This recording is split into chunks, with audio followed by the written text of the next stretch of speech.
Total 6 जगह पे पाकिस्तान में 24 इम्पैक्ट्स हुए हैं भारत की तरफ से।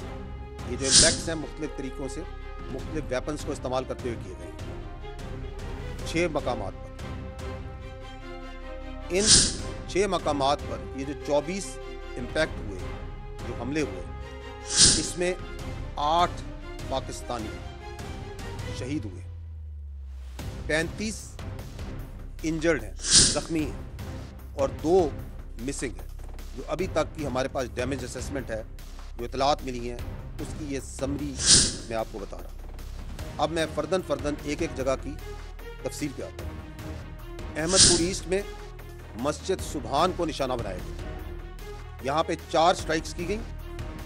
यहाँ पर 5 बेगुनाह पाकिस्तानियों ने शहादत नसीब की। इनमें एक 3 साल की मासूम बच्ची भी शामिल है।